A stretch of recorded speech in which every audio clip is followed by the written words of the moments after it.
She poked at the dish before her, a plate-filled food of the local variety. Roasted meats with a glaze of honey, grilled and diced vegetables, mashed roots, a form of thick-cut pie, all steaming with warmth and smelling appetizing. Next to her tray, a cup of local wine, and then in front of her, a wide variety of dishes piled high on serving trays. The sound of excited rambling about her as the celebratory feast continued, hosted on behalf of her brother succeeding at the formalized conquest trial. According to their traditions, he was now the king of Jidathra, and thus they could claim that they weren't bowing to any outsider. A somewhat useless-sounding workaround for them to cling to a handful of words, but it wasn't her business. Bemused by this, Brother accepted the title and decided to incorporate the iconography of the world into his planned empire. The end result of his design process was a chimeric griffin of sorts. A white lion, with the front half of an eagle, the cogwings of the Griffin Forge Empire, and a long, frilled, snake-like tail. In the iconography, it stood on a field of green and blue, with a crown of 3 stars over its head, and with its talon-like front limbs, it holds a golden sword and shield. This supposedly combined the crowned serpent of the ruling house of Jidathra, the mechanical eagle of the Griffin tech priests, and the 3 gods of the Eldar as a crown. The actual specifics of the imagery was beyond her interests, but it sounded important as Brother explained it to her. Aurelia certainly looked impressed by it, eyes glowing merrily as they were listening to him talk about it. Her attention returned to the food on her plate as she considered taking a bite. She was slightly hungry, but she could go on for much longer without needing to eat, and had done so before. She didn't know what most of these foods were before, and many more along the long feasting hall were still foreign to her. She was used to pale grain bread and corpse meals, to leaden waters and filthy beers. Brother warned them to not drink anything offered, at risk of being poisoned. It was much more difficult to poison food gathered from a large dish that many people would take from, much easier to poison the jugs that servants would refill specific drinks from, so the wine wasn't going to be touched, but she was hesitant to touch the food as well. She didn't see how clean the kitchens they were prepared in were. They could be filthy. Cassandra had already reached her 3rd dish, eating at a formally appropriate but rapid pace. Petra was eating as mechanically as she ever did, uncaring of the stares around her. Aurelia was eating with perfect mannerisms, a beautiful smile on her pretty face, leaving ugly, once starving, scar-lipped Morrigan to stare at the plate of unfamiliar items with cutlery in hand and not move an inch to actually eat. The sheer waste was making her angry. This much food would be a bounty reserved for dreams on Barbarous. It would be eaten with tears of thanks in eyes. The world was rotting. She could see it. Her soul was filthy. She couldn't bring herself to touch any of it, not without knowing how clean the kitchens were, how clean the hands of the cooks were, and how thoroughly they kept filth from accumulating in their workstations. She had been learning to cook from her sisters and the Eldar, mostly because it was difficult to stomach anything she didn't prepare herself. "Is there something wrong, guest?" A voice spoke near her, causing her to turn her head. The woman next to brought up a slice of meat to her lips and bit down, quickly chewing and swallowing with a raised brow. She was a young-looking woman, much shorter than Morrigan herself, and wearing a dress that actually seemed to fit her, instead of her body practically spilling out like Morrigan's own. The dresses from the Queen were gifts, but they were clearly gifts made for shorter women and quickly refitted for women of her and her sister's sizes. Petra was the shortest, and she was still 6.5 feet tall. The sky blue and cream-white dress looked best on her. Morrigan was the tallest at around 8 feet. She had to be careful to not snap the green-gold dress by moving the wrong ways, and it barely covered her. Her shoulders were mostly exposed. The skirt only came down to her mid-thigh, and her scarred and weathered body was clearly displayed. It was shameful, but it was a gift, and Brother needed this to go well, so she wore it without complaint. "I'm not hungry," she grumbled out, pushing her plate away and setting her cutlery down. The first thing she says to this stranger is a lie? How quick her tongue was to deceive others. She buried the shame under a layer of outwards irritation and hostility. "Oh, well, that's a shame. It's really quite good." The young lady with reddish-brown hair and emerald-green dress spoke, taking another bite and chewing it quickly. Morrigan had already ruined this conversation. Please stop talking and ignore her. Actually, please forget that she ever existed and go back to your meal in silence. Maybe next time the glazed saurus is delicious, especially paired with the wine and gravy. Why are you still talking, strange woman? Morrigan grunted, hoping to deter the stranger from speaking again. Much to her dismay, the stranger did not understand her silent plea for the conversation to stop, and kept going instead. I'm Janice de Valliere, daughter of Duchess Valliere. It's a pleasure to meet you. The so-called Janist quickly took another bite of food, making Morrigan suspect she would quickly die without eating. Morrigan cursed the fact that she had to be polite. Morrigan, chew, swallow. Just Morrigan, chew. Brother is the one with the fancy titles. I'm just his younger sister. Swallow. Oh, well, he's a king now, at least. So that means you're a princess. So Morrigan, Princess of Jedathra. Does he have any other titles? Monk. Bite. Morrigan considered it for a moment. Janist took a quick sip of wine. Our father is the Emperor of mankind. He rules the Sol system. So Crown Princess Morrigan. I'm pleased to meet you. Morrigan turned her gaze to glance at the young woman, who was now loading up a second plate. She seemed to completely roll over any fumbling Morrigan made earlier, cheerfully speaking in between rapid mouthfuls. She seemed completely oblivious to her grunts and aura of irritation. This conversation might be salvageable. So what's with the hole? Janus reached up to Mime, tugging at her ears. People with the long ears? They're Eldar, Morrigan grunted. They're not actually humans. They just look like it. They're allies with my brother due to an oath made back on their homeworld of Charnak. And so the conversation went, Morrigan trying to not fumble her words or tear her dress, and Janus seemingly missing every impolite thing she did as she worked her way through a second and then a third plate of food. It was relatively rare to find someone taller than her anymore. Only her brother and old Wraith Knight Malwen, and one of those was a dead Eldar entombed in a giant bone construct.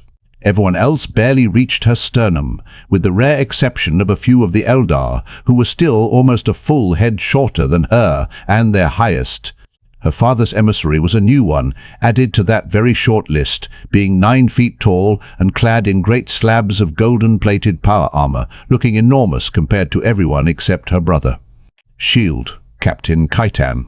He introduced himself as, and he was here on behalf of their father, coming to check up on them and act as their father's voice among brothers' circle of various males with important-sounding titles and duties. Honestly, it was entirely too much gold. Gold, with white-grey helm visor and trim, and red cloaks and horsetail, and just a hint of blue in the gemstones inlaid in the armor. His weapon, an ostentatious combination of a glaive and gun, was also decorated with golden eagles and sunbursts. Even the Eldar, normally perfectly composed in behavior, occasionally gave double takes at all the wealth on display in the giant man's armor and weaponry. The slightly stuffy stance and manner of speaking hadn't helped much for the first impressions. She hadn't been sure what she was expecting when it came to an emissary from her apparent real father, one who called himself Emperor of Mankinds, of all things. She definitely hadn't expected someone who would exchange tips on how to hand-wash laundry with the maids, or someone who apparently already knew how to speak Eldar somehow, because the silks I wear come from Terran weaver clans who use a genivariant of a local arachnid. You can't use rougher cleaners for it, rather you have to go slowly with more gentle cleaners. For more delicate pieces, you can only use warm water. It makes it a rather long process, but I find it meditative, the brown-haired maid said, chiming in with a smile. Kaitan agreed with a nod. His expression wasn't visible behind the helm, but she imagined it was also smiling. Yes, meditative is a good way of putting it. I find it helps me to relax. I prefer working over lazing about regardless. The armor is much easier to find appropriate cleaners for, but the grooves and nooks tend to take more time regardless. The true issue is that you need a 3-step process: wash, rinse, oil, correct? The red-haired maid piped up. Wraithbone doesn't require this, but most common armor among our people is made of steel and leather. Do you? Morrigan turned to exchange looks with her sisters, all three of which were simply observing the scene unfurling before them with various emotions. Petra seemed annoyed. Cassandra was expressionless. Aurelia was amused. She wasn't sure what her own expression was. She hadn't been expecting this based on Petra's offhanded statement about how well-maintained his armor seemed to be. Her father's emissary, surrounded by a gaggle of maids, chatting about house-care techniques. She waved a hand to get the attention of her sisters, then pointed a thumb at the exit. They nodded, and slowly the four of them crept out of the room and into the hallways. Once out, and the door closed, Morrigan turned to them and spoke flatly. "I'm going to go bathe and change clothes." Petra nodded in acceptance. Aurelia smiled and replied, "I think I shall wait until S.H.I.E.L.D. Captain Kaitan is finished. I wish to ask about Terra." Cassandra waited for Aurelia to finish before turning to look at her. "I'm coming." She could use someone to help get between her shoulder blades, she supposed. That was the hardest part to scrub. It never felt like she properly got to it. She could use a stick with a brush on it, something of that nature. The sisters went their separate ways, Petra walking off in some direction, Aurelia staying where she was, humming a tune, Morrigan and Cassandra walking back to their rooms to pick up a set of spare clothes first. Opening the door, she saw Muriel currently in the process of changing their sheets, ears and then eyes flickering over to them as they entered the doorway. Morrigan felt like she was guilty of something just looking into those stern eyes, even as she knew she had done nothing wrong. This time at least. "Young ladies," the head maid greeted, bowing properly and making Morrigan slightly uncomfortable. "Is your business with your father's emissary concluded?" He got distracted with the maids. Cassandra answered tonelessly. Silence for a moment. In pour there was Barkay. Muriel's ears flickered once and her eyes narrowed. "Oh?" "They were sharing tips on cleaning armor and washing silks when we left," Morrigan clarified. Silence for another moment. "And—" Muriel's ears angled upwards as her brows rose slightly. "Oh, we came to get clothes for a bath," Morrigan continued, foot shifting slightly for some reason. The dress was entirely too tight. Muriel nodded and was about to speak before Cassandra interrupted with a blunt request. "Join us." Morrigan froze. Muriel's eyes flashed with a few emotions. "It would hardly be proper for a maid to, please," Cassandra added, again completely tonelessly. Muriel's ears swayed slightly as her mouth closed. Her lips pressed together as she considered the idea, eyes flicking over to Morrigan. "Only if your sister is comfortable with it." Cassandra turned a blank stare on her. Morrigan looked away. "Yes, it's all right with me." Muriel was quiet for a long time before finally replying. "Very well. If the young ladies wish, I shall aid them in washing. Please allow me to finish this task first. We'll help," Cassandra offered on her behalf. Morrigan almost wanted to complain, but then Cassandra turned a blank stare on her again. She relented. The sheets were very quickly made, and the three departed for the very hot water and scented soaps of the bath. Muriel helped her wash that middle part of her back, humming a gentle song as she did. Cassandra spent most of the time completely submerged in the hot water. It was nice. She felt clean afterwards. The people of Barbarous were being settled on Jadathra. Most of the 24,000 were being given the traditionally fallow regions in the northern continent in order to settle, farm, and expand into usable land. That region was underpopulated due to its relatively frigid temperatures for half the year, stony soil, and lack of effective seaports. To the people of Barbarous, it was comfortably warm, with relatively dry and fertile soil, and a lack of natural dangers. It was practically paradise compared to Barbarous, with massive forests filled with healthy flora and fauna, long periods of sunlight and warmth, and only a handful of toxic berries to worry about not eating. They were given surplus supplies, were able to take all their tools off the ship, and a pristine wraithbone fortress was erected there for them to start their initial townships from. They began work almost immediately, mayors studying the calendars they had been provided with, almost religious devotion, and immediately planning their harvest in accordance with the dates provided. They looked completely different to how they did on Barbarous. Moods were high and songs were being sung. They had filled out from the healthy meals and clean water provided, and almost all of them performed the instructions on how to keep clean and healthy with fervent devotion. It was better than she could have hoped for them when she first fled from Neker's lair so long ago. It felt bittersweet that she was responsible for essentially nothing of it, and that she was going to leave them behind soon. She could always visit in the future, but would she even have the right to? It was her fault that more of them weren't here, that the evacuation was partially sabotaged. She had been nothing but a burden to these people, from her days leading pale dead to slaughter them to even now. She hadn't managed to help them at all. How worthless. Her only benefit to these people is that she had a brother who was able to actually help them. "Lady Morrigan," a familiar voice called out to her. She turned her head to look down at the man who'd approached her, filled out with more meat and less weathering on his face, and a brighter look in his eyes. It was Thomas, wearing the ad hoc ceremonial garb of a new barber and baron, that being a single green sash. "Thomas," she replied, nodding at the man. She had brought refugees to his village all those years ago, and he had taken them in and helped her defend against that great horde. The horde that her brother descended upon and slaughtered most of by himself. He gave a weathered smile, twisted by immense optimism at his current situation, contrasted with something sad. "I don't imagine we'll see each other much anymore. You'll be off with your God-blessed brother in the stars, and we'll be settling down here." "Seems like it," she grunted out, turning her gaze to the white fortress surrounded by lush wildflowers and swaying grasses that slowly turned into immense forests. Not a drop of rot or murk anywhere to be seen. This was apparently the late winter, and it was still as warm as a Barbaran summer. "Representing all the people of Barbaros here, we'd like to ask you something." Thomas shuffled slightly, reached behind him, and pulling out a roll of cloth. She turned her head towards it.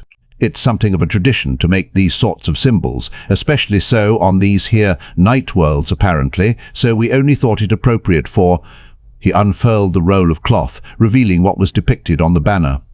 A woman with white hair and a crown of flowers, holding a scythe in a field of pale corn. She is smiling. Morrigan looked at it for a moment, stunned. Thomas spoke sheepishly. "We'd thought it might be a bit presumptuous of us, but we'd like to use your image for our symbol." "Why?" she managed to get out. Thomas scratched his head and shuffled his feet. "Ah, well, it's just one of those pay your respects sort of thing. We'll choose a different one if you want." "No, why?" she swallowed. "I didn't do anything." She felt her face twist into something ugly. Thomas gave her a long look before shaking his head with a sigh and a smile. "Your brother may have brought us here, and we appreciate it, and all he's done for us, we truly do. But we didn't forget how you were there first, with nothing but a beat-up scythe, some ragged clothes, and a mean look in your eye. You were willing to fight for us when you had just as little. We don't want to forget something like that." She stared for another long moment, speechless. She quickly looked away, pulling up her scarf to cover the bottom of her face. "Do what you like," she said, voice thick with emotion. Thomas sounded like he was smiling. "We can certainly oblige, Lady Morrigan." The Astronomicon had been lit, and energies enough to fuel it for 10 years had been poured into its sorcerous reservoir. Malcador and his new students were incapable of fueling it entirely on their lonesome, but their efforts were enough to keep it lit until he returned.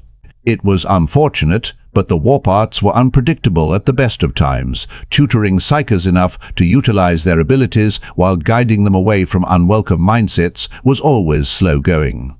If left to their own devices, they'd inevitably find some voice in the warp and decide it was worthy of worship. Mortals were prone to such fearful reactions when all they knew was the closed walls of their old lives. A scholar of the old Earth made a comparison like that once, perhaps. It was difficult to recall such ancient days. Caves and shadows on the wall, or something along those lines. Filled with the instability of song and story, travel through the warp was unpredictable at the best of times. Endless narratives attempting to twist the things that enter to their own ends. Things of the material world were not used to such story-weaving, and were usually twisted into unrecognizable and wretched things by the clashing narratives filling their forms and steering their minds away from themselves. Many did not have the strength of will to keep true to themselves when surrounded by so many voices demanding that they change, that they be something else, something that suited them more than the individual. The weakness of those to whom struggle and independence was foreign, a weakness that he had long since realized was inherent to humanity. Men will naturally seek to protect their children. Men are fallible and will inevitably protect them too much or too little. The wills of their children will be less and less tempered unless they are forced to struggle once more. Untempered children will fall under the sway of unrighteous actors, and those actors will bring suffering to their domains and all domains around them. These actors will inevitably be overthrown by men with wills tempered by the suffering they brought. And men with wills tempered will begin this process anew. This was a truth he realized in time. He did not know it in his youth, in his days of reckless questing, merry feasting, and the company of eager women. In those days he blamed circumstance of birth, for men having the misfortune to be born behind strong walls. In those days all he knew was that his sword was straight, and he had a clear path to his enemies. He knew better now, for he had seen this great cycle play out time and time again.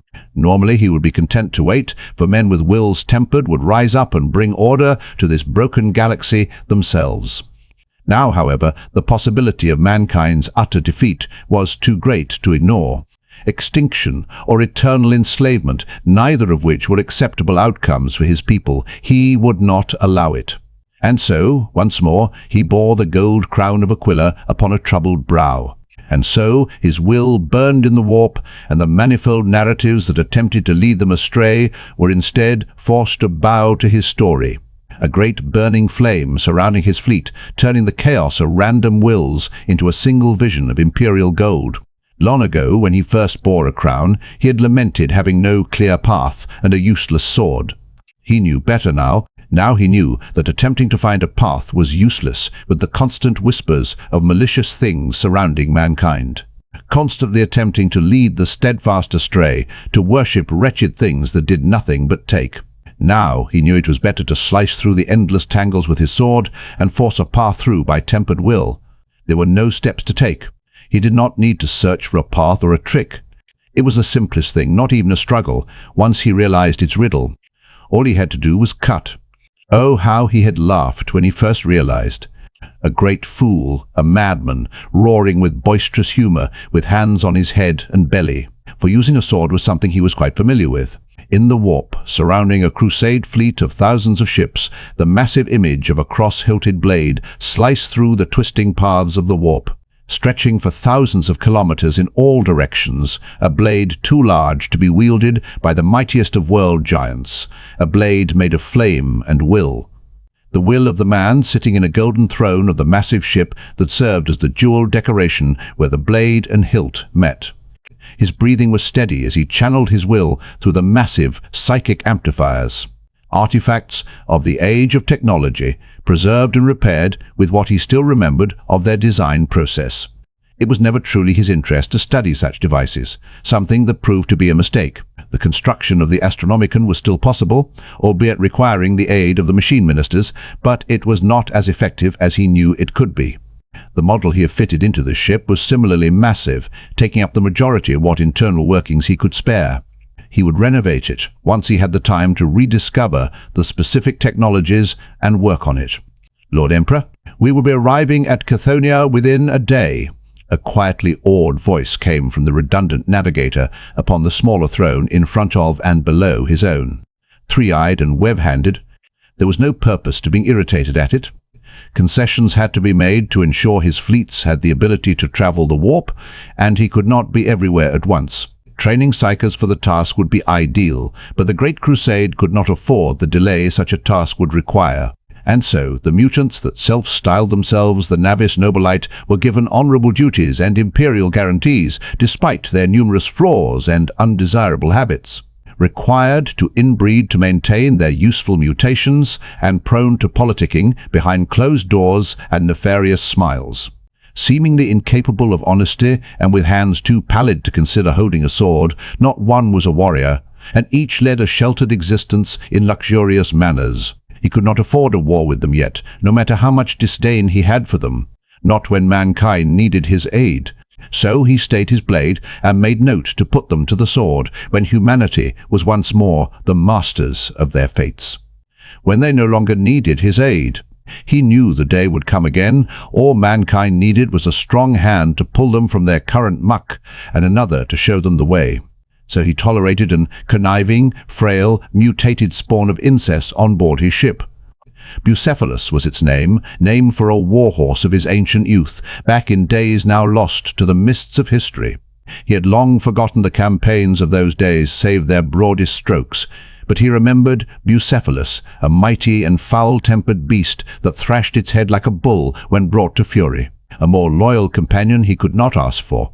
"You have my thanks, Lady Navigator," he rumbled out, voice deep and full with power, eyes focused squarely on the distant image of the planet in question and cutting a path to it, seeing farther than she and knowing their time of arrival long before. He did not bother to know her name, and did his best to ignore the rapturous expression on her waifish face. Guiding a fleet through the warp was simply a matter of will and experience. Just because he had time to learn did not mean she should fall to her knees. Were he a younger man, he might command her to fall to her knees in a different manner. He had few standards in those days, and she was still a woman. He banished the thought from his mind and focused once more on his target.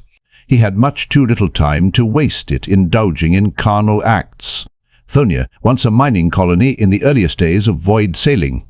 Any mineral wealth upon it was long since exhausted, tunnels digging deep enough into the molten core that their deepest tunnels ignited the very air with a bodiless flame. The surface was ruled by a distant offshoot colony of the Mechanicum, but the only resource they extracted from Chthoniya was humans. All else came from the still rich veins of metal in the asteroid fields throughout the system. They were not the majority of the population. The majority of the population lived below the surface. A redundant and abandoned world, the people unfortunate enough to be born underneath its surface, feuding over ancient and crumbling facilities that produced what scant materials they could in the shadowed halls of endless tunnels. Volcanic, rocky, and long exhausted, he had only one reason to travel to this place. By word of his supposed son, one of his daughters had landed here, currently scraping out a meager existence as the leader of one of the many gangs that warred in the tunnels below. Assuming the message was not full of lies, that was a state he would expect to find 16 in, drawn from his memories as a fighting man when the people would beat the kettle drums at his march and scatter gold dust at the hooves of his warhorse. 16 was to be such a warrior, with the charisma of a bold warrior and the easy smiles of an upright commander. Dauntless before their soldiers and mind-churning with stratagems to lead them to victory. 16 was to be better than him in those days, always holding a humble awareness of themselves and the world that he lacked back then. 16 was drawn to lead others by instinct. They all were, but she was designed to win over their hearts as well as their minds. It was only natural that she would be leading a band of like-minded individuals, long used to honest struggle and the clashing of blades. She was the closest of the listed locations, and thus the simplest manner to start confirming the contents of the message. Other smaller pieces of information had already been tested and confirmed, but giving concessions to disguise from a greater deception was a venerable trick to the snakes that wear human skin. And if it was indeed the deception of a serpent, he would go to his proclaimed territory and cut out that tongue himself, assuming his tiger warrior and the remaining thunder warriors hadn't already done so. He was glad he eventually decided to go against Malkador's suggestions on that, levying what few survivors of his old legions there were and granting them a final duty. His old friend was entirely too grim and suspicious at times. It reminded him of himself many thousands of years ago. He had failed to give them an honorable death at Ararat. With this he would give them another chance to die with swords in hand and purpose in their hearts, or a renewed life of yet more questing for mankind's future. What man should be denied the right to fight for his people? Who had the right to deny that right? None did. Certainly not an old relic from long-misted and half-remembered histories, such as himself. The thousands of ships exited the warp, returning once more to more stable reality, and now stationed outside of the system in question. At once, the distant void navies of the lost Mechanicum colony began to respond, moving to defensive positions around critical assets. The Archmagus on board his ship was already broadcasting the appropriate signals and information to the local tech priests through their psychic machine revenant, a servitor they called it, but necromancy was something he was quite familiar with. Through the machine interface they turned what might have once been a man, or what at one point had the potential to be a man, into a puppet. Long ago it was the domain of sorcerers alone. The technical accomplishment was impressive, even if the result was crude and unseemly to look upon. He wished they would have the propriety to at least cover the thing in concealing garments, not leave them mostly nude and exposed as they usually were. But no, that would not please the machine god if they concealed the conjoining of flesh and technology. He was quite confident that Herr Descher did not dream of that manner of conjoinment. He grunted, accidentally causing a wave of panicked tensing and worried glances among his attendees. They paid his every action entirely too much consideration, which was frustrating in its own right, falling over themselves to correct some perceived failing when his thoughts were entirely elsewhere. Just as was predicted, the Archmagos, distantly relaying communications, punched in keys and chanted in his machine, "Speak," even faster in the attempt to please him. He did nothing in response. Anything he did would only exacerbate the issue and make them even more nerve-wracked, a state that wasn't conducive to getting tasks completed quickly and effectively. Shortly enough, the Archmagos turned and bowed. "Lord Omnisire, they have accepted our codes. We shall not be hindered by them." The nervous twitching all throughout his form and panicked thoughts in his nibbled soul conveyed an immense amount of needless worry. It was best to assuage him now. "You have my thanks, Lord Archmagos. You have performed well." He nodded to emphasize this point. The almost immediate relaxing and reverent gaze told him that it had been successful. Shifting the placement of his immense gauntlets, the Emperor stood from his throne. A giant of 4 meters, clad in immense plates of Icarus golden metal and the gentle hum of powered servos, left gauntlet ending in an taloned hand, heart and left underarm covered behind a red and gold ecranche, symbols of eagles and grim faces over the whole of his armor, and golden laurel atop his head. It was quite ostentatious, but he was fond of the hue. Casting his psychic sight over the whole of Cathania, he searched for a particular soul. It did not take long to find, bright as it was compared to the dim souls around it. Each soul of a normal man, a candle, gathered together to shine like stars in the warp. The souls of his children, radiant bonfires that gathered into shapes more complex than mere fire. He would know, as those soul shapes were his handiwork. There, in the midst of the crust near the equator, the fledgling soul of his daughter rested. Sun-crowned, sky-skinned, cattle-horned, music-bringing, queen of hearts and warriors. He smiled.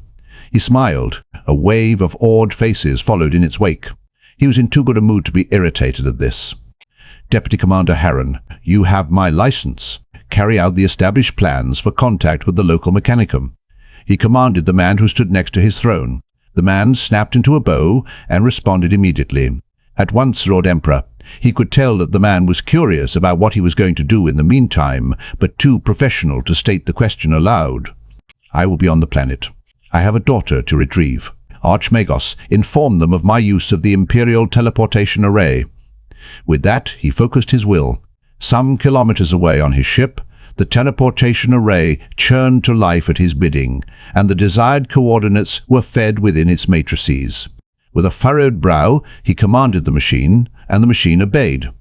The Emperor of Mankind disappeared from the ship with the sound of thunder carried by archaeotech lightning and appearing again within the atmosphere of Thonia, miles above, to ensure that he did not strain the machine by trying to teleport him into some physical object. Rapidly, gravity began to pull down on him, which he allowed. Wind whipped past his face as he fell. The air screamed as he descended. Then, roughly a minute later, he focused his will again.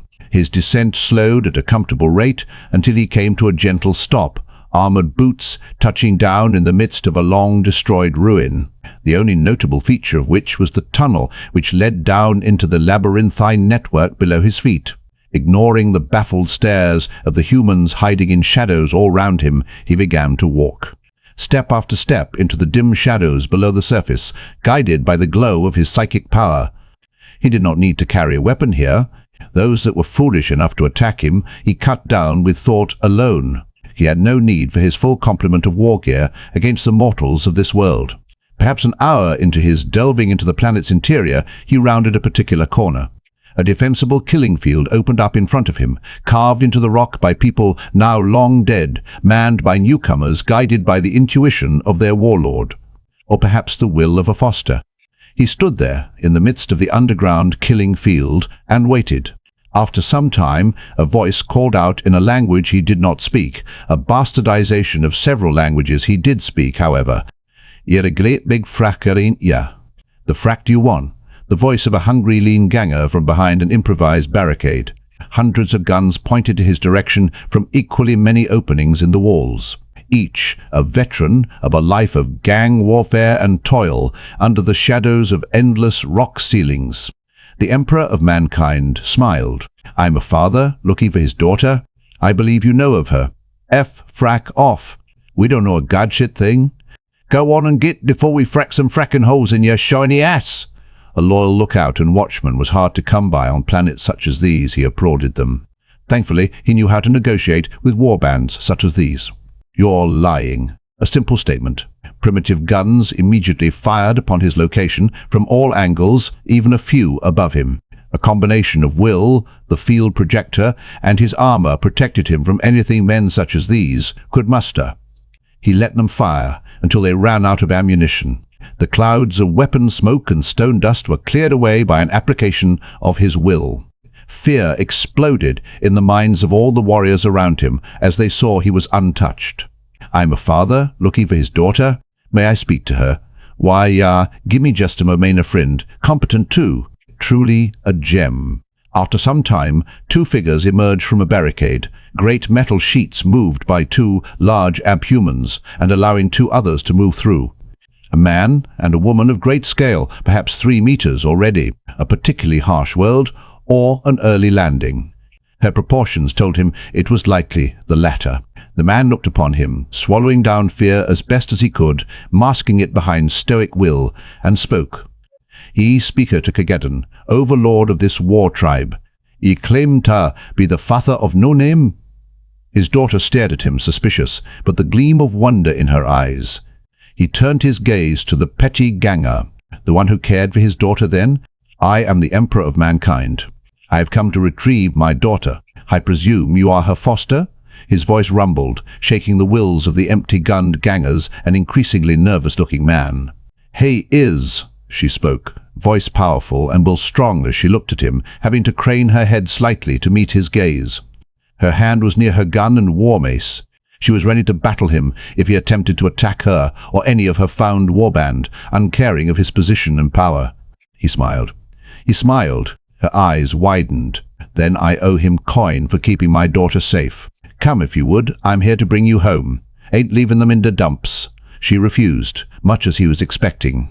Strong bonds between them already, as was her nature. He raised his brows. She wavered. "Go on and get, no name," Kageddon demanded with a headshake to her slightly stunned look, much as he was expecting. "You're already banging your head on tar rocks down here. We all knew you'd outgrow here eventual like." She stared for a long while, turning her gaze across the assembled gangers. They came around her, smiles of farewell on their faces. For even as she had the strength to resist his command and demonstrated might, they did not. She frowned deeply, brows furrowed in sadness, scanning about for any reason to stay. She found none, eventually turning back to him, patiently standing where he was. "You're gonna pay them." "As promised," she demanded, face scrunched up in an angry sorrow. He nodded. "As promised." He reached out a hand, which she hesitantly took. Leading her by the hand from that place, he allowed her to look back and wave goodbye. In the typical ganger fashion, this was a mutual exchange of insults and threats. "You get the frack out of here, you great big bitch. Sook, my ass, grey on." "Yeah, just pissed. I'm moving up." Eventually, she turned back to him, nervously glancing at him again and again as they walked through the tunnels leading back up to the surface. "So, did ye give me a name?" she hesitantly asked. He smiled and squeezed her hand. She swallowed and squeezed back. "I named you Hathor." There was silence for a long time. "Weird name," he snorted in amusement. They had sheltered his daughter for 6 years, and even in such a world as that, she was a year or two far from full development. With the measures woven into her flesh, that was an impressive deed and required being rewarded. For this, they were given 6,000 Mars pattern lasguns with instructions on their use and repair. A rudimentary weapon of robust design, outclassed in strength by nearly anything else of similar industrial needs, but requiring very little in terms of maintenance and ammo facilities. It would grant them significant power to protect themselves and expand, and in time they could likely come to dominate their fellow gangs in that subterranean realm. It was a pittance compared to what they did on his behalf, protecting his daughter. It was exactly what such men and women would appreciate above all else. For coin was worthless when enemies were at the gates, but strength was a universal currency. With weapons they could trust, they had the chance to secure their future with their own strength, owing nothing to a greater power. Bargained and done, and now their path was their own to shape. What warrior did not dream of that? With that business concluded, a detachment of the greater fleet had been left with Thethonia to facilitate the integration of the world, its mechanicum, and its people into the wider Imperium. Loyal aides would be responsible for the tedium of that process, essential as it was, and they would shortly begin their own subfleets to bring more worlds of humanity into the wider Imperium. A fractal cascade of ever-expanding ships and soldiers, quantity being a quality all to itself. He could not afford to personally manage all affairs of the Imperium, but that was acceptable. All he had to do was be great enough to unify humanity under a shared vision and trust that the peoples who had endured the age of strife would be capable of acting competently. He and his personal forces would attend to the most pressing issues, while the daily affairs of the state would be left in the hands of local populations. The local rulers had guided their people through the long night. They would be more than capable of contributing their share once backed by the industry and support of 1,000 of their peer leaders. Similarly, those who had no desire to return to the conditions of the long night would naturally slay the malicious actors who only sought to sate their bottomless appetites.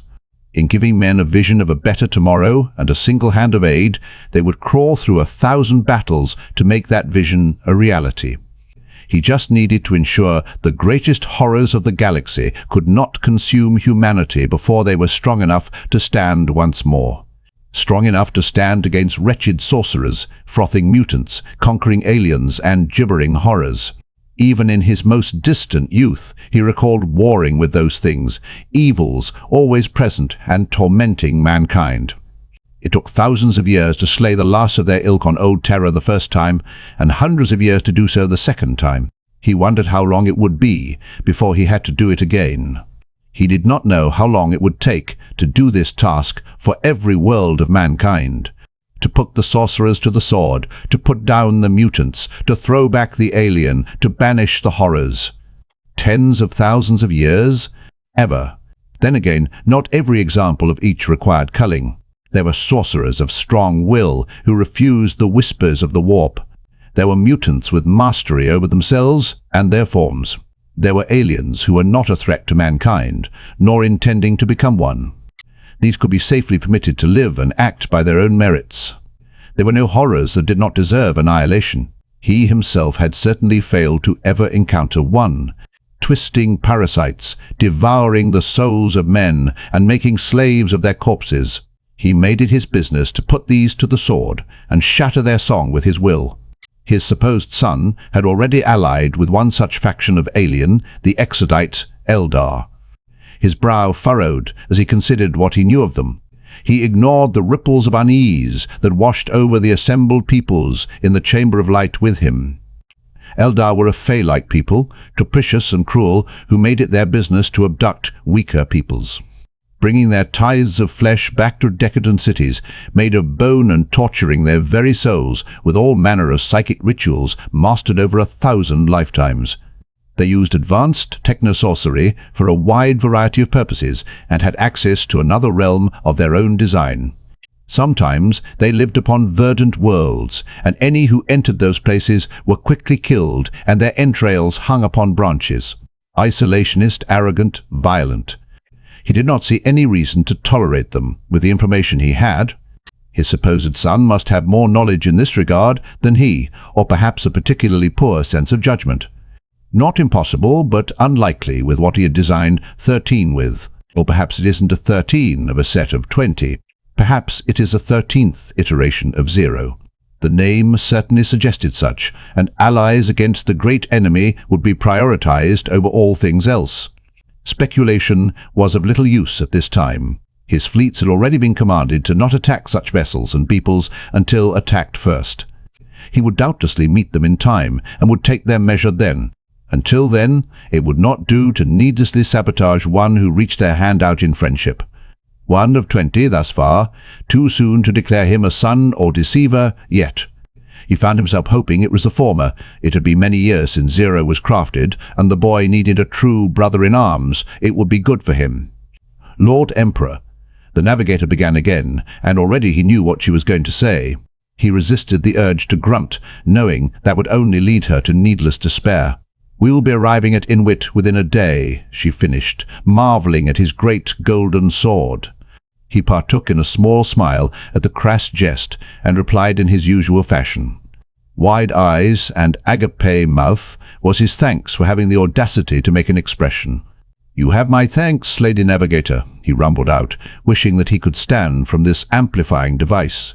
His daughter's tutelage had to be left to his custodians for now, for to ensure the quickest possible path through the warp, his dedicated will was required. Perhaps he could incorporate a secondary array into his armor. It would be unlikely to be as efficient, but it would allow him to move from this chair. He could hardly tutor his daughters while stuck on a throne. He would check on Hathor again once they entered the system. Or perhaps it was more pertinent to retrieve Seven first. He considered the two paths before him and decided to cut. He would speak to her both before and after retrieving Seven. "How goes your studies, Hathor?" he rumbled out, announcing his presence within the great study on board the ship, placed here specifically to facilitate the education of his daughters. The doorways were large enough to fit his frame, enormous compared to a mortal man, and much of their design was the result of the manifold architects among the Terran shipyards attempting to win his favor with their best works. The large chamber held a single primary lectern at the center, surrounded by the stair steps of a great colosseum with integrated desks.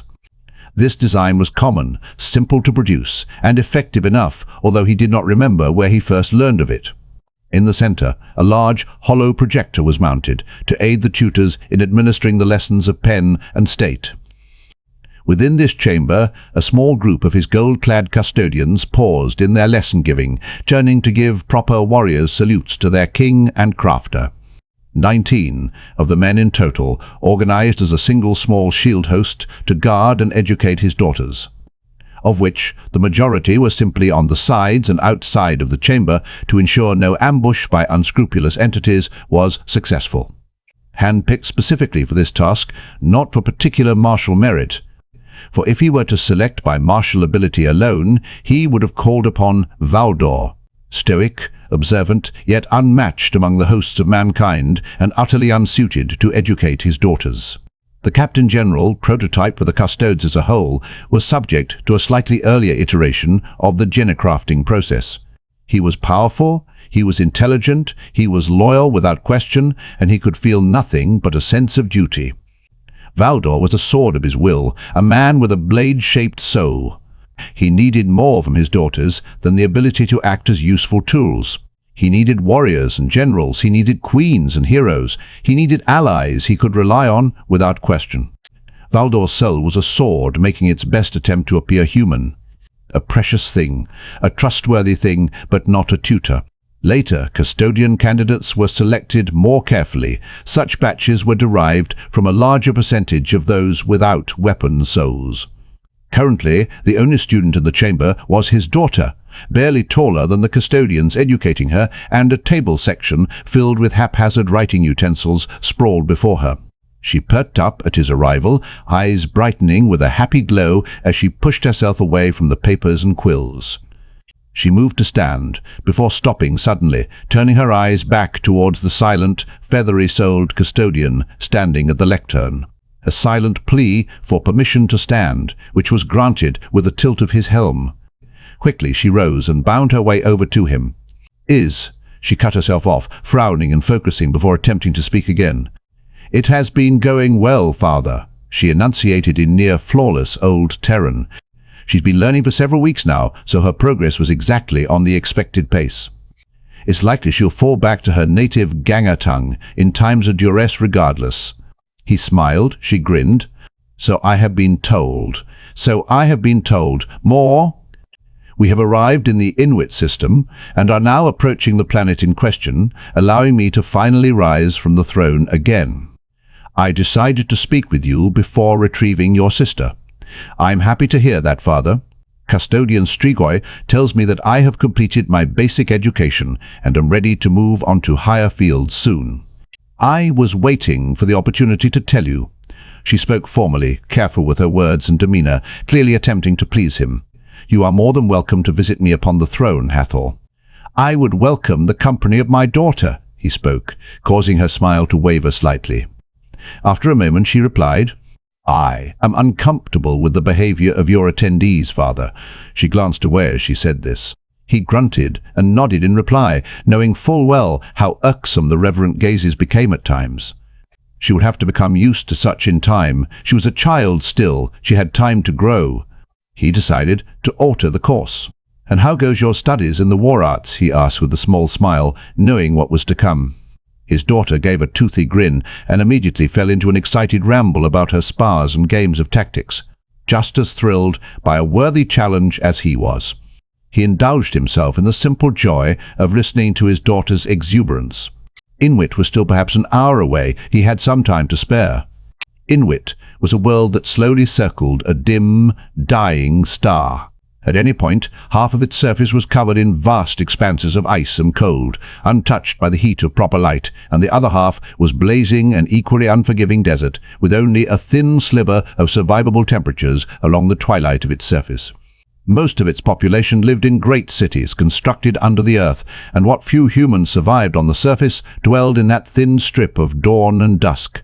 Nomadic clans that wandered between underground cities, long tempered by the harsh and unforgiving climate into a robust and steadfast peoples.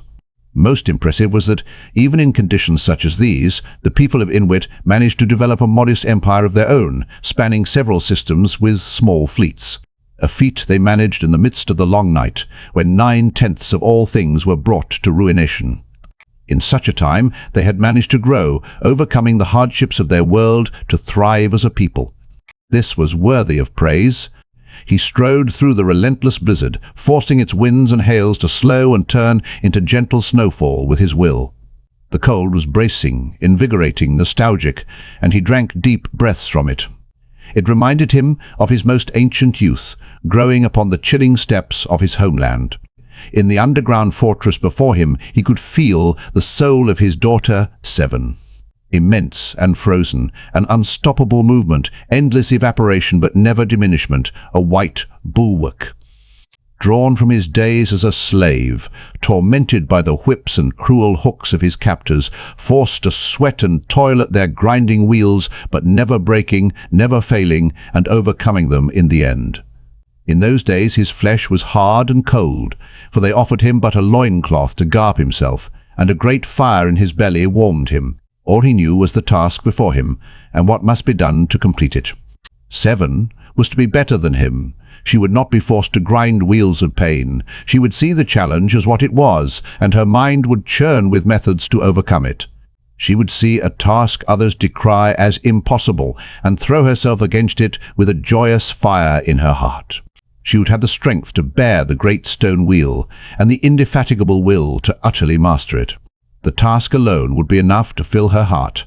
His steps cracked the ice as he approached, and the heat of his will turned it into streams of spring waters. Reaching the immense doors of the bunker, he raised a great hand and knocked.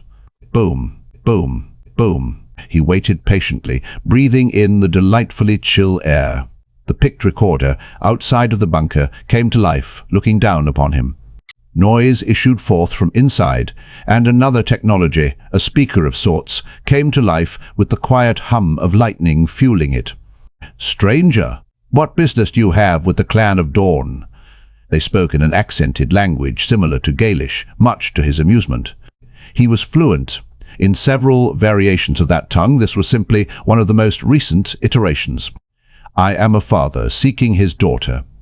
"I asked for guest rights among your clan," he rumbled out, knowing that the honor of people who dwell in harsh lands would ensure they agree. Sure enough, the bunker whirred to life, and the immense iron gates cracked open just enough for him to squeeze through, quickly shut behind him by a host of men clad in thick furs, pulling upon 1,000 chains through a pulley system of sorts. Likely the engines of such broke long ago, or perhaps they were not used to spare precious reserves of power. He turned his head through the crowds of men with somewhat more advanced weaponry than most, fingers far from triggers and tips pointed down. They were suspicious, but guest rights were older than any tool they used, and indeed older than even himself. The leading man, clad in a thick fur coat and face adorned with a respectably robust beard and moustache, looked up at him and grunted in thought. Reaching a decision, he reached a hand out to shake.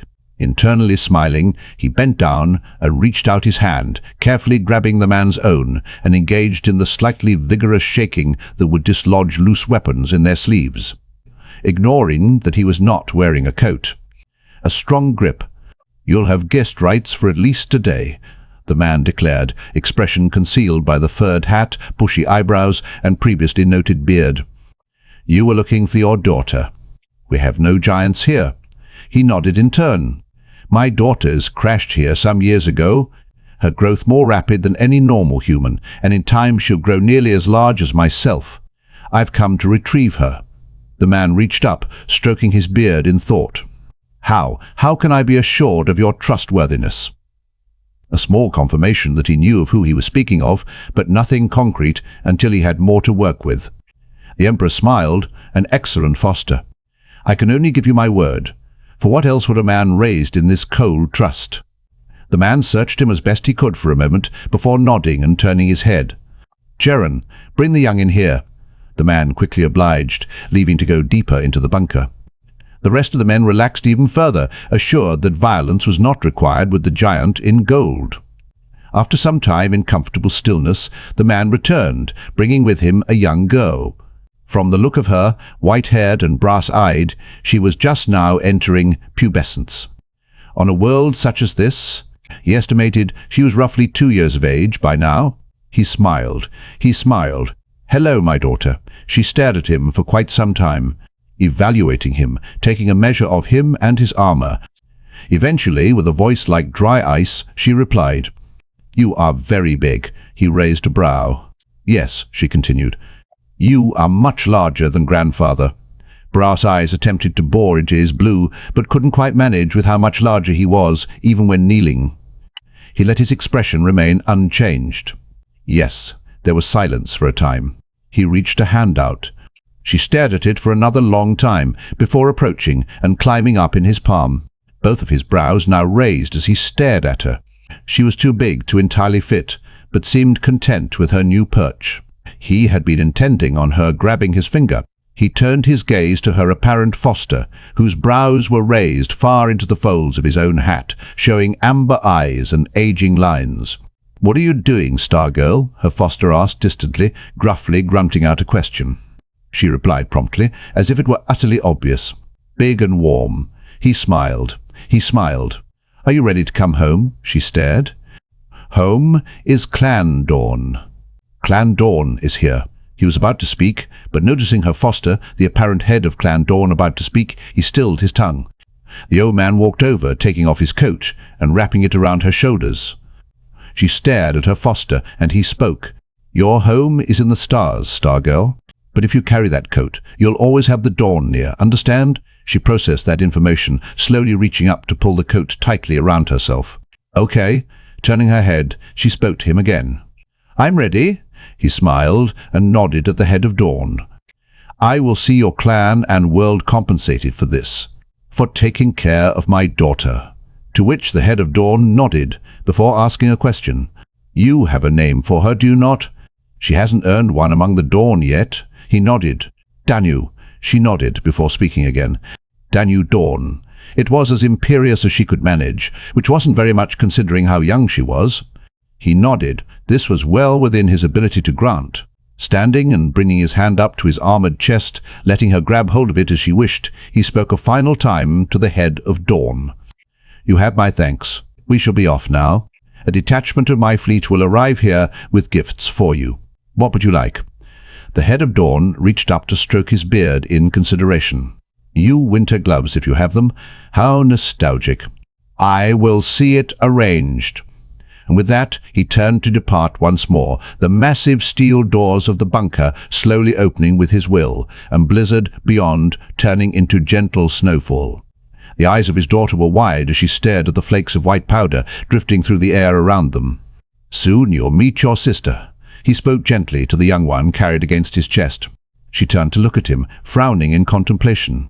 After a dozen or so steps away from the bunker doors, she replied, "I have a sister."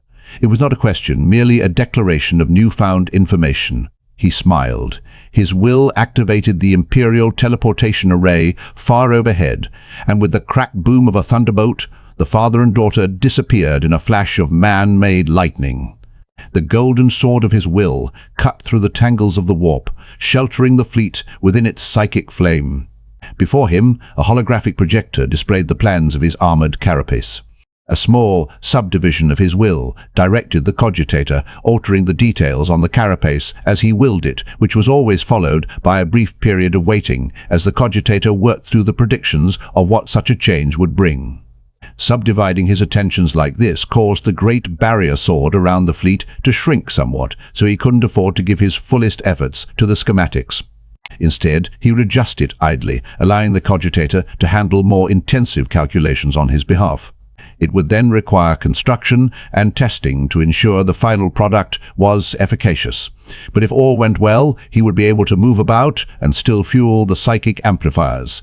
He hummed to himself, noting that he needed to give it a name, perhaps something related to the Astronomicon. Its purpose was very different and it had no reservoir subsystem, but the psi technology was based on the same underlying principles. Pulling from the cogitator for a moment, he began to think. It was a large chair-like structure placed at the top of a much larger pyramid-like structure. 4 cables ran from it, 2 connecting to the back of the throne above his head, and 2 connecting to the back of his throne about his feet.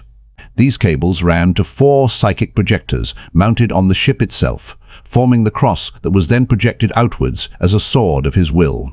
He hummed again, ignoring the glances sent his way. Tetradix amplifier, quaternary will array. Crossbeam projector. No, none of those would do. Too technical, not enough grandeur. He thought about the other qualities of the structure, seeing if that would allow him to complete this task.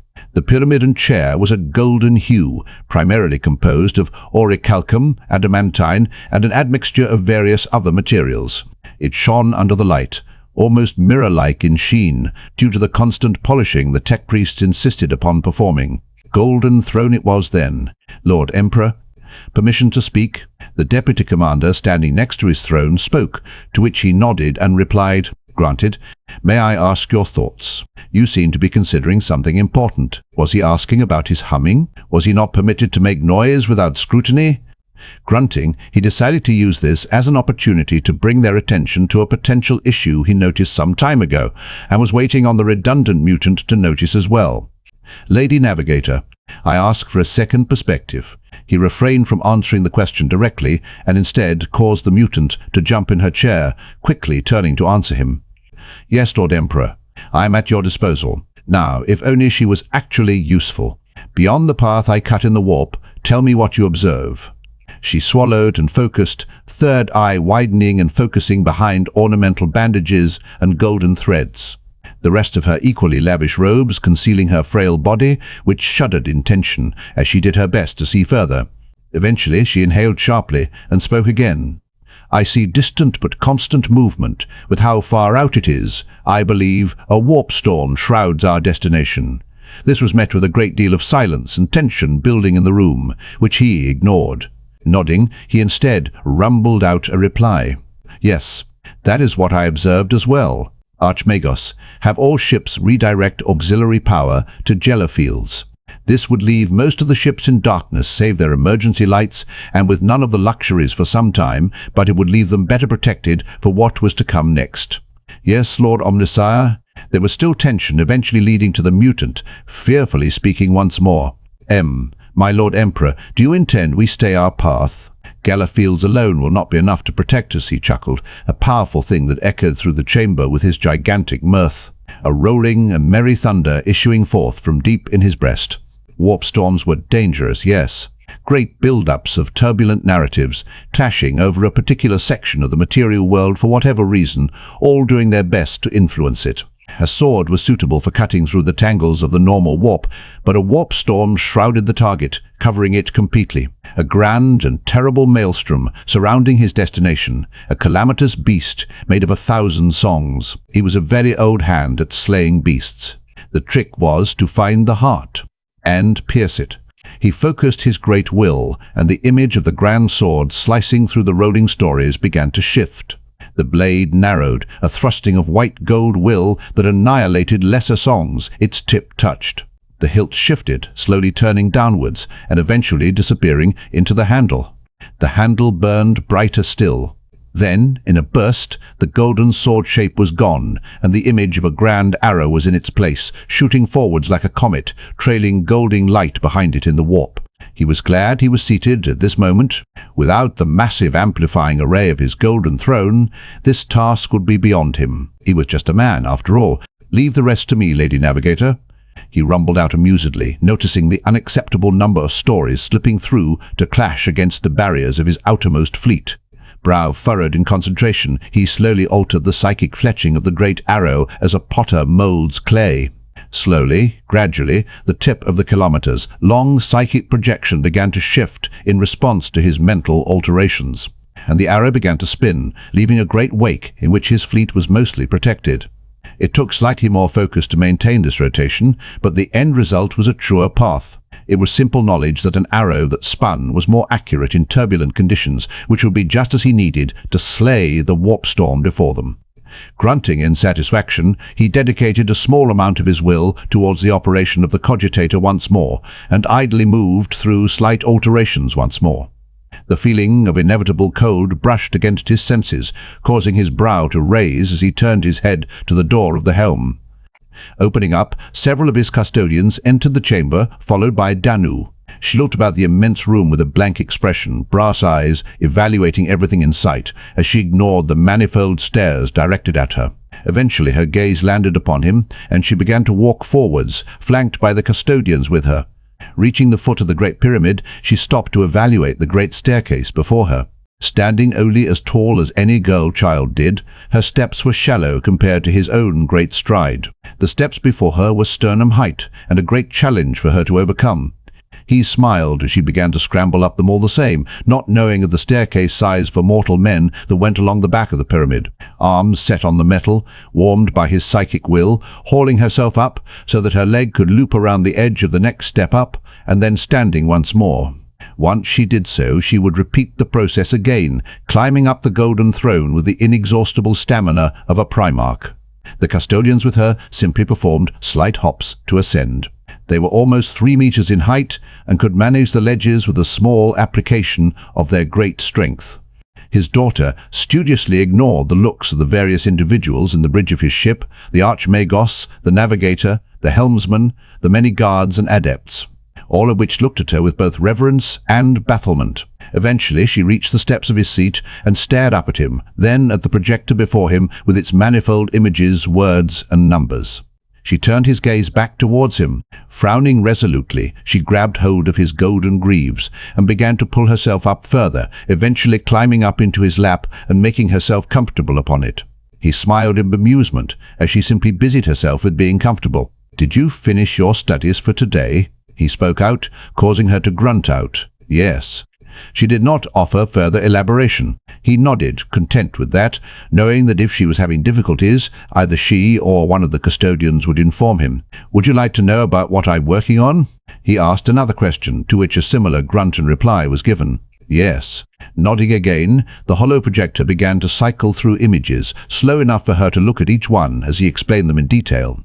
"I'm attempting to redesign my armor to allow the fitting of a Lord Cross-Soul pattern psychic amplifier, a form of technology from before the long night. I do not wish to sacrifice its armor thickness, nor the warding of its field projectors, nor the power of its exo-frame. I'm afraid I will have to sacrifice one of those things, however. I have too little space to work with." Letting her observe each of the projected images in turn, he restarted the process of slowly making adjustments and allowing the cogitator to do the bulk of the calculation. With the majority of his will, he spun the great golden arrow. After some time, his daughter spoke again. "Make it bigger. Make it bigger." He paused in the adjustments and grunted out in questioning. "Moo." She adjusted herself, looking up to stare at him more directly. "You do not have enough space to work with, father. Make your armor bigger." He considered that for a moment, raising a brow. Idly sorting through designs of various powered suits, he took the time to write down what he remembered of older designs.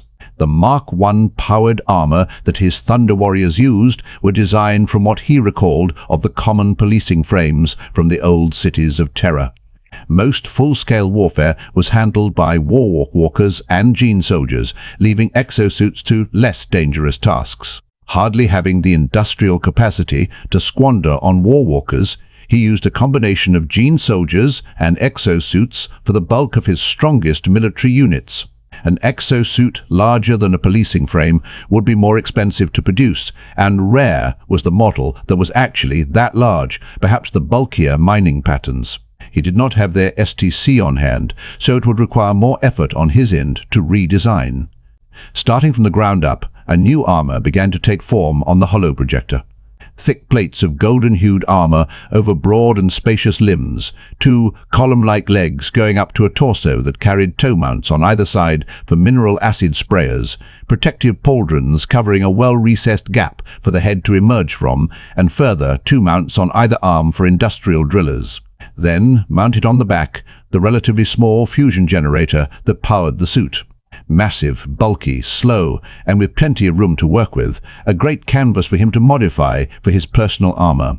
He would not be as swift as he would like within it, and that was indeed something to consider. He hummed in through, idly spinning the arrow as he debated over this design. So long as he operated within the reach of an Imperial teleportation array, this lack of mobility could be safely offset. A defensive armor, then? He reached a hand off his throne's rest and brought it to ruffle his daughter's hair. "Thank you, daughter. That was a good suggestion." With a blank face, she leaned into the hand and grunted in confirmation. Together, they ignored the stares of his many attendees.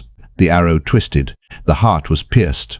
The warp storm over Chemos was ripped asunder, the bulk of its narratives pulled into the rotation and annihilated against the spinning head. Their songs were torn apart and scattered as fragments to the immaterium, and those fragments were consumed within, and Chemos felt a clear warp. Chemos had been long settled as yet another mining world, a place to toil upon, extract the mineral wealth of, and haul that mineral wealth to its neighbors in exchange for coin and commodities. For some time, this worked as well as all such colonies did, and the people enjoyed great wealth in exchange for all the dangers associated with labor in deep caverns.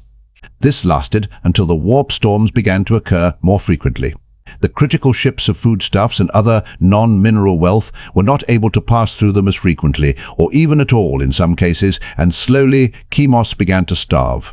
The people began to adjust quickly. The great companies that managed the mining operations transitioned into improvised governments, factories refitted to produce their essentials, and a mentality of eternal siege began to fall upon them. For thousands of years of infrequent trade and a planet devoid of much of the required life to sustain life, the people endured.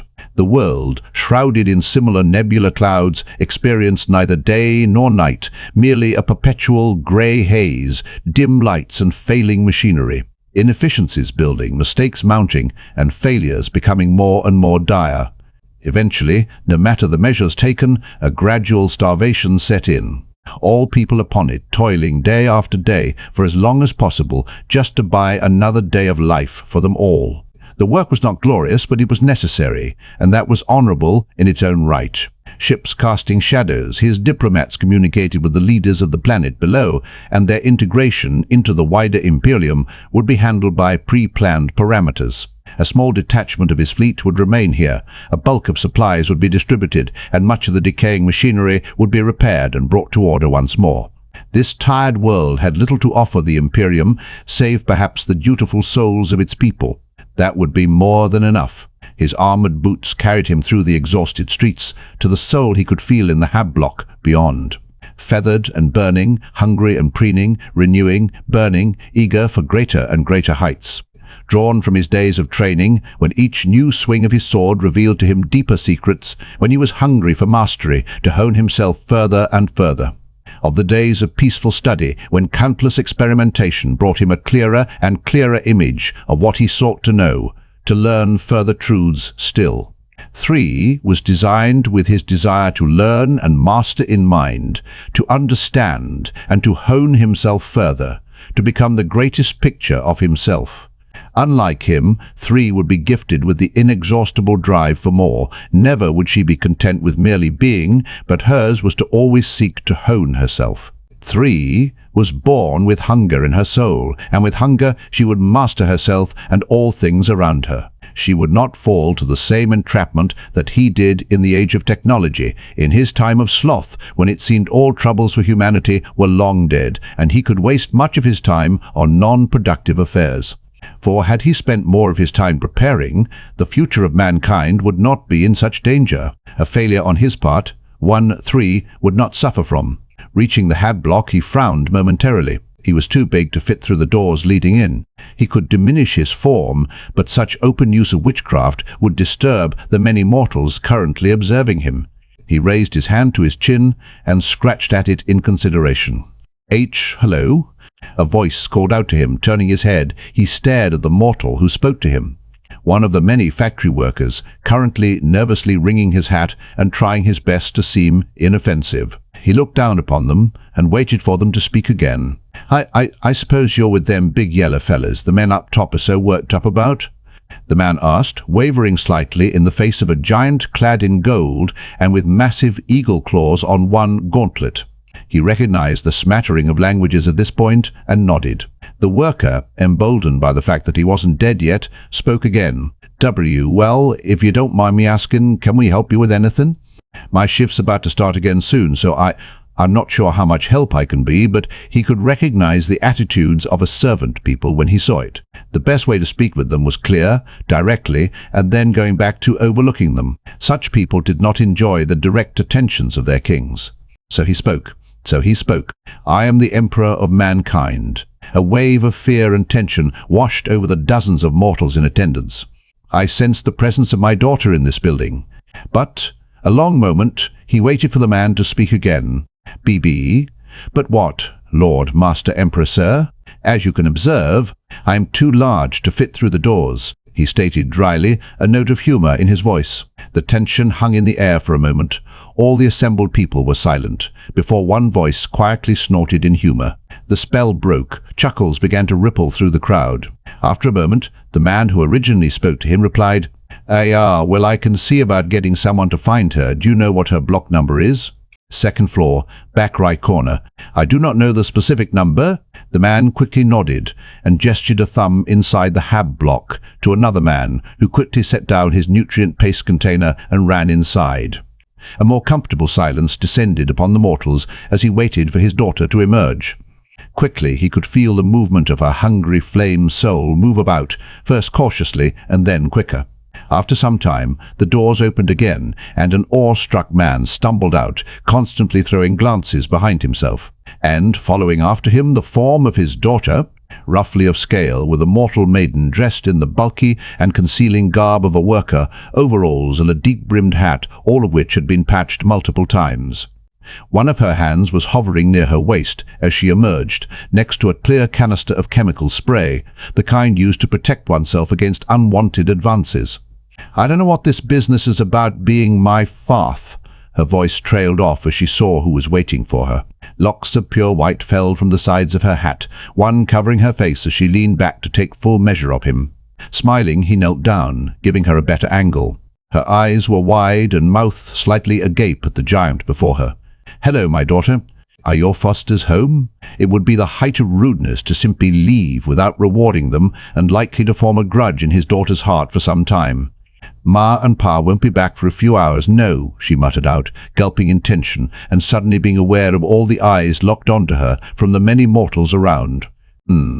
Say, he hummed in consideration before nodding. Standing up once more, he moved to the side of the hab block and carefully sat down on the mound of concrete bags that were likely set aside to repair this building later on. Then we may talk as we wait for them. Have they given you a name? Swallowing, she slowly moved over to sit on top of a pallet of metal bars opposite to him and replied, "Why, yeah, they called me Fulgrim, after the Waterbringer." A local cult, then? Was their worship of it responsible for the warp storm? Too early to tell, and it mattered little at the moment. He nodded. Fulgrim, then. We have much to catch up on. How old are you now? 3, 4? Slightly less stunned, she responded. 4. Yeah. How'd you know? He smiled. They had some hours to pass. He began to speak and feed the hunger in her soul.